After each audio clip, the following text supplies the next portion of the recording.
Muy bien, ahora nos toca analizar circuitos RLC, pero esta vez en paralelo. Hemos analizado hasta ahora circuitos RLC en serie. Entonces, nos queda ahora analizar estos circuitos donde tenemos la resistencia, la bobina y el capacitor. Los tres están en paralelo, ¿sí? En los anteriores videos hemos analizado en serie. Tenemos la distribución de corrientes para cada lazo. Noten, para aquí tenemos una corriente, una, y por leyes de Kirchhoff, todas estas corrientes salen de este nodo. Y por leyes de Kirchhoff podemos decir que la suma de corrientes es igual a cero. Dicho de otra palabra, dicho de otra forma, la corriente en el resistor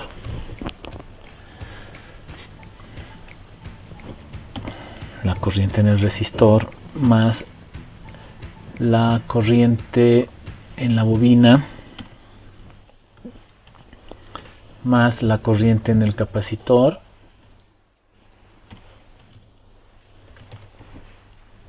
la suma de estas tres corrientes tiene que ser igual a cero. Esto es por leyes de Kirchhoff, ¿verdad? Entonces también podemos decir lo siguiente. Podríamos decir que IR es ahorita el voltaje que cae acá, ¿verdad? Es este voltaje V, o V sub 0 también, que puede ser el voltaje inicial, ¿sí? Colocaremos es V dividido entre la resistencia R. ¿Listo?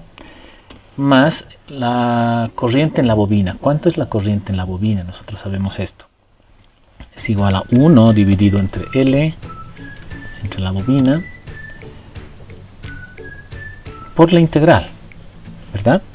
Por la integral.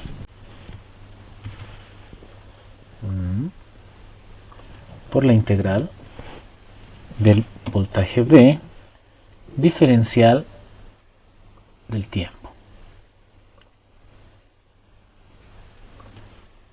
¿Sí? Diferencial de V respecto del tiempo. Más la corriente del capacitor. La corriente del capacitor es el capacitor por la diferencial del voltaje respecto del tiempo. Y todo esto tendría que ser igual a 0. ¿Sí? Esas serían nuestras ecuaciones de inicio. Entonces, para que desaparezca esta integral, derivamos nuestro sistema, nuestras ecuaciones. A ver, ¿cómo sería eso? Acá nos quedaría 1 dividido entre la resistencia. Nos quedaría 1 dividido entre la resistencia, ¿sí? Por la derivada del voltaje. Por la derivada del voltaje. A ver.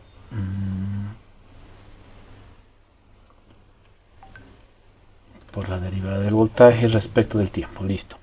Más la derivada se va con la integral, entonces aquí nos queda 1 sobre L, solamente voltaje. Más aquí sería capacitor por esta ya tiene una primera derivada, entonces si la volvemos a derivar tendría una segunda derivada.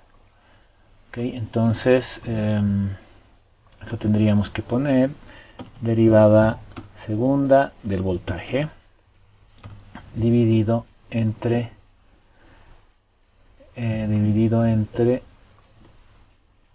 la derivada del tiempo al cuadrado. ¿Listo? Esta sería mi ecuación una vez que la derivo, ¿sí? Esta ecuación acabamos de derivar y es esta. Que como notarás es una ecuación cuadrática, ¿sí? Aquí tenemos la segunda derivada del voltaje, aquí está la primera y aquí el término independiente, pero vamos a acomodar un poco. ¿Qué tal si esto lo reacomodo? Lo voy a conectar aquí al principio, lo voy a colocar ahí al principio. Listo, miren, ya está. Ahora sí. La ecuación ya se encuentra ordenada. Entonces, hemos dicho que para poder resolver esto, no tenemos que tener un término independiente aquí, en este caso está C. Entonces, toda esta ecuación la voy a dividir. Permítame copiar. Vamos a dividir esta ecuación por C, todito. Miren, aquí está C, la voy a dividir entre C y no voy a tener nada, ¿verdad? C con C se van a ir. Aquí voy a colocar mi C voy a dividir entre C, voy a tener E de C. Acá voy a tener LC. ¿Listo? Y esta es finalmente la ecuación que yo puedo resolver con con la siguiente ecuación. ¿Se acuerdan? Para encontrar las raíces, simplemente cambiamos el símbolo de la derivada al cuadrado por una S al cuadrado. Aquí dejamos 1 sobre R, le colocamos por S, 1 sobre LC, ya no colocamos nada más, sería un término independiente y se vuelve una ecuación cuadrática, ya algebraica, ¿verdad? Podemos resolver esta ecuación, ya es cuadrática, y podemos resolver con la fórmula de la ecuación cuadrática y encontramos este resultado. ¿Listo? Encontramos este resultado donde podemos calcular omega y alfa.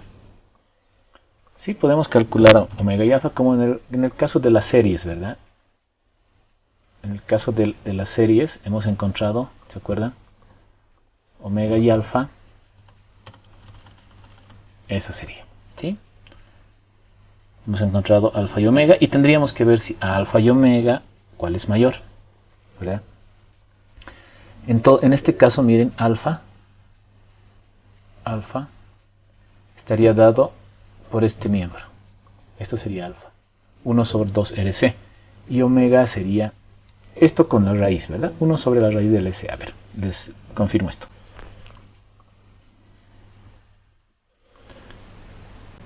Entonces alfa sería esto y omega este miembro, ¿sí? Eso sería como hemos hecho en serie. ¿Está bien?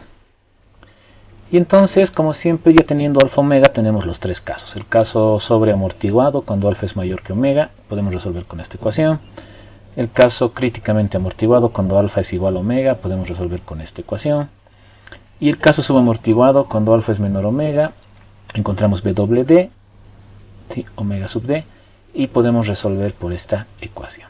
El tema es encontrar los términos independientes A1 y A2, una vez que tengamos las condiciones iniciales para cada caso, ¿verdad? Entonces, como siempre, aquí está, las constantes se encuentran con las condiciones iniciales, ¿no? Primero necesitamos calcular B sub 0, y luego la derivada del B sub 0 sobre el tiempo. Lo mismo que hemos hecho en serie, pero para las corrientes. Donde la derivada de B sub 0, donde la derivada de B sub 0, de B sub 0 respecto del tiempo, se puede calcular de la siguiente forma. Así. ¿Listo? Se puede calcular así, con esas ecuaciones. Ya hemos hecho esto, ya lo hemos trabajado esto en los circuitos en serie. ¿Sí? Aquí está, bien. Ok. Entonces, y B sub 0 es una condición inicial cuando el circuito está normalmente abierto o normalmente cerrado, el switch, ¿verdad? Entonces, en el siguiente video vamos a hacer un ejercicio al respecto para que tú lo puedas resolver. Ok. Saludos.